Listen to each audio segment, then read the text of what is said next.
تو 15 کروڑ آبادی کا 32.28% لوگ ذہنی دباؤ اور انگزائٹیز کا شکار ہے، سٹریس آلودہ ہے، پریشان ہے، تو نتیجتاً کوئی بھی وہ خیر کی چیز کو منفی سمت پر لے جاتا ہے۔ کم و بیش 15 لاکھ ہے جنہوں نے کم از کم زندگی میں ایک یا ایک سے زائد مرتبہ خودکشی کا سوچا یا خودکشی کی کوشش کی۔ 15 لاکھ افراد پاکستان۔ یہ وہ نسخہ ہے کہ جس کے اندر ان مسائل کا کسی نہ کسی حد تک علاج پوشیدہ ہے۔ دہشت گردی تو قاتل ہے، لیکن اس سے بڑا قاتل بھی ہے۔ بین الاقوامی سرویز ہیں پاکستان کے حوالے سے، ان میں سے ایک اہم سروے ہے جسے نیشنل سائیکیٹرک موربیڈیٹی سروے کہا جاتا ہے، 2022 میں پاکستانی آبادی پر کیا گیا۔ ان اعداد و شمار کے مطابق، اور اب تو 2025 یعنی اس بات کو بھی 3-3.5 سال گزر گئے ہیں، تو اب عدد شاید اس سے زیادہ ہو، تو 2022 کے اعداد و شمار کے مطابق جو پاکستان کی بالغ آبادی ہے، جو تقریباً 15 کروڑ ہے، 25 کروڑ کل آبادی ہے، تو 15 کروڑ بالغ آبادی جس کی عمر 15 سے 64 کے درمیان شمار کی جاتی ہے، تو 15 کروڑ آبادی کا 32.28% لوگ ذہنی دباؤ اور انگزائٹیز کا شکار ہے۔ 32.28% لوگ ذہنی دباؤ اور انگزائٹیز کا شکار ہے۔ تو اس پرسنٹیج کے مطابق یہ کہنا بے جا نہ ہوگا کہ پاکستان کا کل آبادی کا ہر 5واں شخص جو ہے وہ ڈپریشن یا انگزائٹی کا شکار ہے۔ یہ اتنی سیریس فیگرز ہیں کیونکہ ایک سٹگما ہے سوشل، ہم اس کو قبول نہیں کرتے، کوئی کسی کو یہ بات کہہ بھی نہیں سکتا، کوئی کہے گا تو سننے والا ناراض ہو جائے گا، لیکن یہ فیکٹ اینڈ فیگرز ہیں کہ ہر 5واں شخص انگزائٹیز اور سٹریس کا اور ڈپریشن کا شکار ہے۔ اب اس کی کیٹیگریز ہیں، کوئی ارلی سٹیج میں ہوگا، کوئی اس سے ایڈوانسڈ سٹیج میں ہوگا، کوئی اس سے آگے ہوگا،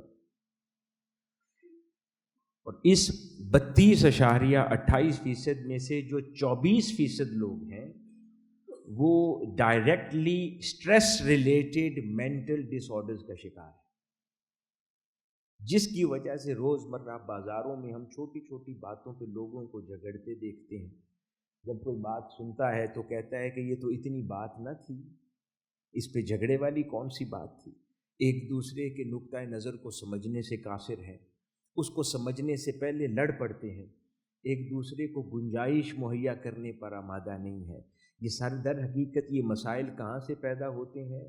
یہ جب انسان کا ذہن سٹریس آلودہ ہے، پریشان ہے، تو نتیجتاً کوئی بھی وہ خیر کی چیز کو منفی سمت پر لے جاتا ہے، یہ وہ مسئلہ درپیش ہوتا ہے۔ اور صرف یہ نہیں بلکہ اسی رپورٹ کے مطابق اس 32% کا 1% ایسا بھی ہے جو کم و بیش 15 لاکھ ہے جنہوں نے کم از کم زندگی میں ایک یا ایک سے زائد مرتبہ خودکشی کا سوچا یا خودکشی کی کوشش کی۔ 15 لاکھ افراد پاکستان میں۔ یہ نتیجتاً ان انگزائٹیز اور ڈپریشنز کا نتیجہ ہے۔ اب اس کی بہت سی وجوہات ہیں، ان میں سے چند کا ذکر ہم نے گفتگو کے آغاز میں بھی کر دیا اور کچھ آگے چل کر بھی آئے گا۔ سوال یہ پیدا ہوتا ہے کہ اس کا حل کیا ہے؟ اگر ملک کی پالیسیز ہمارے ہاتھ میں نہیں ہیں، معاشی حالات ہمارے ہاتھ میں نہیں ہے، ضروریات زندگی کی پوری طرح کفالت نہیں ہے، تو کچھ تو ہوگا جو ہمارے ہاتھ میں بھی ہے۔ ہاں، وہ اللہ اور اس کے رسول صلی اللہ علیہ وسلم نے ہمیں رستہ عطا فرمایا، جس کی طرف میں بات کرنا چاہتا ہوں، جو ہمارے ہاتھ میں ہے کم از کم اس پر تو ہمیں عمل کرنا چاہیے تاکہ ہماری زندگیاں صبریں اور بہتری کی طرف جائیں۔ وہ ہے شعوری آگہی کا رستہ۔ کس چیز کا؟ شعوری آگہی کا۔ اب یہ ایک ایسا لفظ ہے جو ہم عموماً استعمال کرتے ہیں لیکن اس کا معنی سمجھتے نہیں ہیں۔ شعوری آگہی کا رستہ، جس کو انگلش میں آج نوجوان سمجھیں گے، ایک ٹرم یوز کی جاتی ہے مائنڈ فلنس کی۔ کیا ٹرم یوز ہوتی ہے؟ مائنڈ فلنس کی۔ اب ہم بآسانی اپنی گفتگو میں مائنڈ فلنس کا استعمال تو کرتے ہیں، لیکن اس کے پیچھے وہ پوری سائنس کیا کار فرما ہے اس سے بے خبر ہے۔ تو در حقیقت مائنڈ فلنس کی لٹرل اردو میننگ جو ہے وہ شعوری آگہی ہے۔ آج اس پر ہم بات کرنا چاہتے ہیں۔ یہ وہ نسخہ ہے کہ جس کے اندر ان مسائل کا کسی نہ کسی حد تک علاج پوشیدہ ہے، شعوری آگہی کا۔ لیکن اس سے پہلے،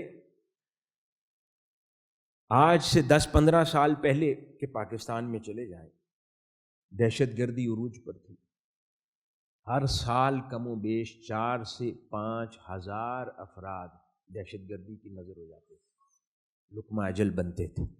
پاکستان نے اس جنگ سے بھرپور انداز میں لڑا بھی اور جیتا بھی، اور بہت حد تک اس کو کنٹرول کرنے میں الحمدللہ ہم کامیاب ہو گئے، اور شہری اب امن و سکون سے اپنے شہروں میں رہتے ہیں۔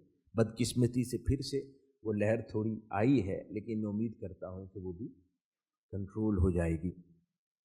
لیکن ایک اور قاتل بھی ہمارے گھروں میں گھس بیٹھا ہے، اس کی طرف ہم نے نظر نہیں دوڑائی۔ دہشت گردی تو قاتل ہے، لیکن اس سے بڑا قاتل بھی ہے، اور یہ بین الاقوامی سرویز کے مطابق اس قاتل کا نام ڈپریشن ہے۔ وہ ہر سال 15 سے 20 ہزار افراد کی جان لیتا ہے پاکستان میں، صرف ڈپریشن۔ ہم نے دہشت گردی کے آصف سے تو جنگ کی ہے، لیکن اس ڈپریشن نامی قاتل سے کوئی لڑنے کو تیار نہیں ہے، اس کو قاتل سمجھنے کو تیار نہیں ہے۔ اگر کوئی اس کو سمجھے تو اس سے بعد جنگ کی جائے گی نا۔ اس لیے ضروری ہے کہ ان مسائل کو بہتر انداز میں سمجھا جائے اور اس کا حل تلاش کیا جائے۔